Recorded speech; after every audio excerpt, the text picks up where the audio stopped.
Good afternoon, class.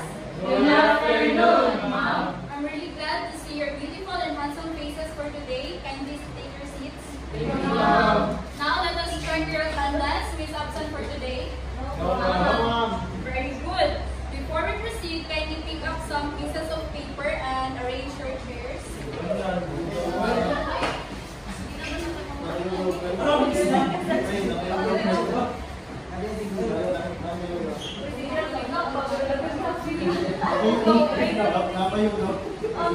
So, in our discussion for today, our discussion for today, what must be expected from you? Anyone? Listen. Very good. What else? Sit properly. Sapa. Sapa.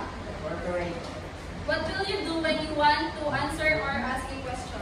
Yes, ma'am. Very good. Can I expect that from all of you? Yes, ma'am. Now, before we proceed to our main topic for today, let us first have an icebreaker. So, I have here some pictures. So, what do you think will be our activity for today? One word. That is correct. So, our activity for today is called for Fix One Word, but with a twist. So, you will guess the mystery word by adding and subtracting the name of each picture to complete the mystery word. So, this picture has represented words.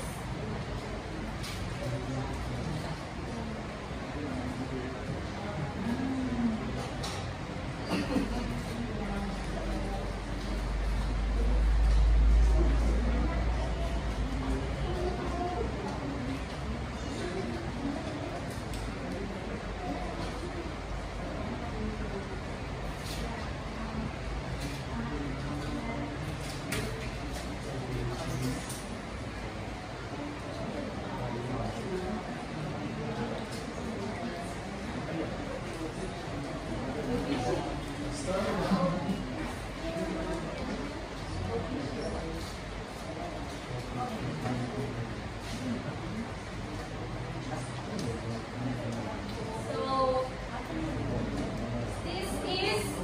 now I need to group yourselves into four. So, this is the group 1, 2, 3, and 4. So, this picture is for group 1, group 2, group 3, and group 4. So, you will write your answer here. And the first group to base their answer will get a 5 points. So, we will tally each of your points in each activity. 1, group 1, 2, 3, and 4. 1, 2, 3, and 4.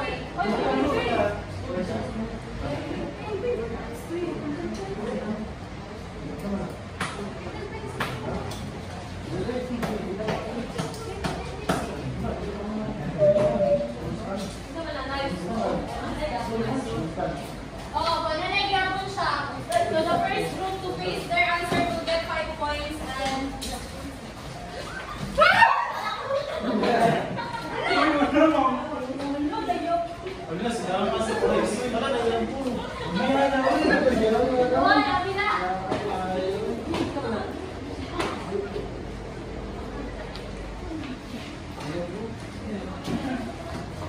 So the first group, or the winning group is the group 2. Yes. Dapat tama.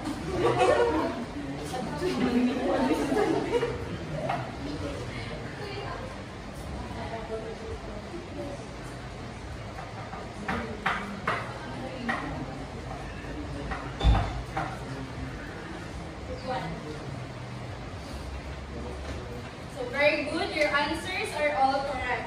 So based on our activity, what is our topic for today? What do you think is our topic for today? Miss Anna?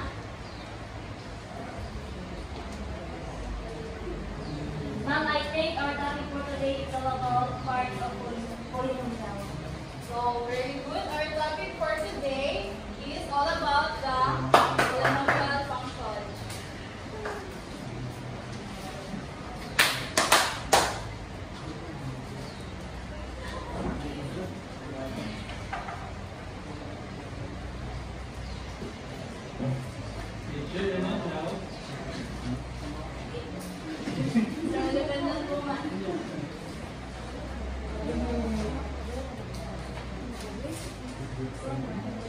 So before we proceed in our lesson for today, please read the learning objectives. Can we read, everyone? Identify the coefficients, constants, degrees, and exponents of different polynomial functions. Illustrate polynomial functions. Relate polynomial functions to real-life situations. So before we proceed to our main discussion, let us have another activity. So who among you here already have done treasure hunting?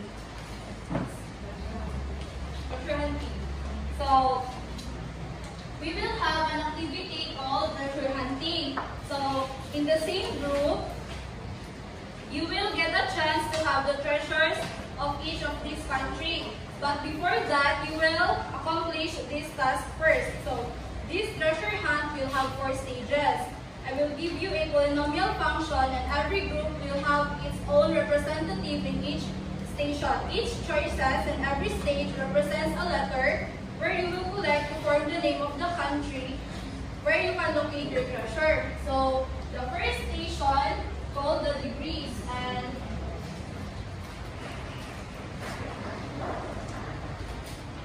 the second station called the leading coefficient, the third station called the constant term, and the last station is the value of function where x is equal to 1.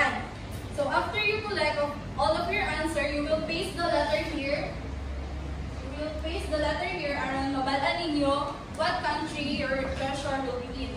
So this is the polynomial function of the group 1, the polynomial function of the group 2, for the group 3, and for the group 4. So let us start. I will only give you 5 seconds in each station. So group 1, group 2, group 3, and group 4. So in the polynomial function, you will determine the degree. So in every answer, kailangan siya ay letter. So you can start now for station 1. Who will be your representative for station 1? Dili, mga letters, pangitawan ninyo ang letters. Nara, pangitawan in every station, pangitawan ninyo ang letters. Kung sa degree sa polynomial, sa number 1, sa every station 2. Nara, dili, station 1 mo na lang. Oh, gets? Nakasagot mo? Go on. Then, for this, pagkakuman nila,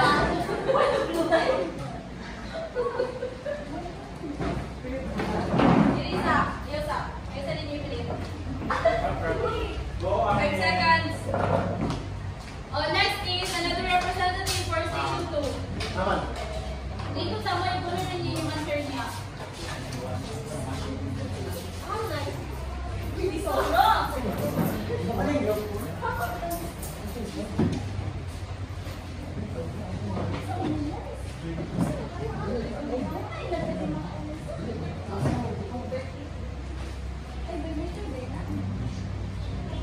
Every letter.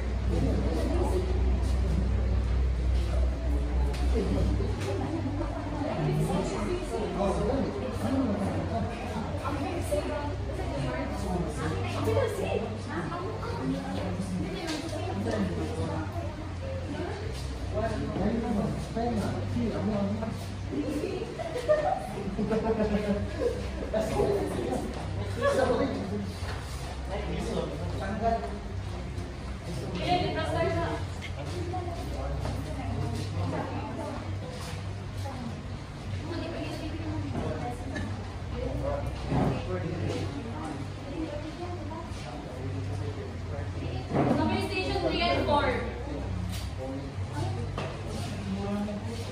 This first station kay ang degree. So kung ano yung ang answer sa first station, and sa second station ang leading coefficient. So dira ninyo po ako sa leading coefficient sa inyong polynomial function sa station 2. Tapos ang constant term, you can paste your answer na dito.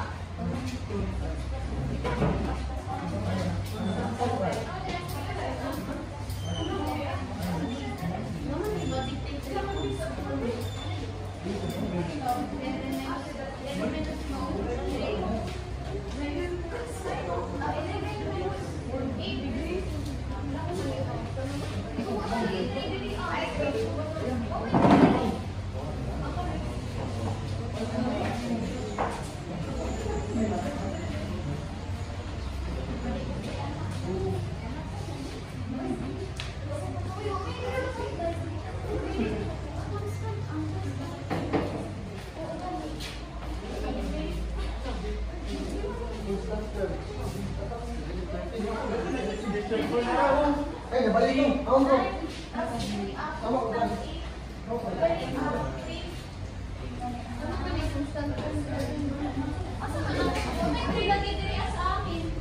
So, every station, kay 9 letter ka, wala siya answer ka, kanang dili siya minanalit diri ah. Buhudod ko ah.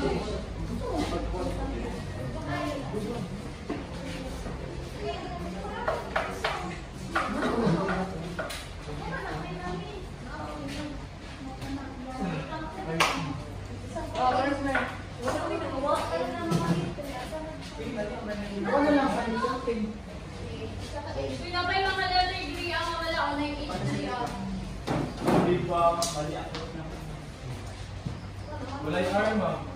Adrio, Ay, is yun. lagay letter ka na diri ah. Ito may one. One. Ay, 8.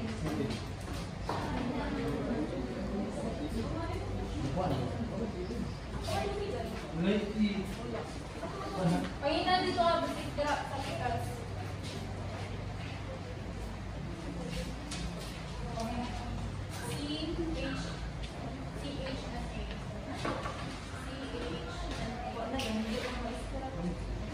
Correct ko na.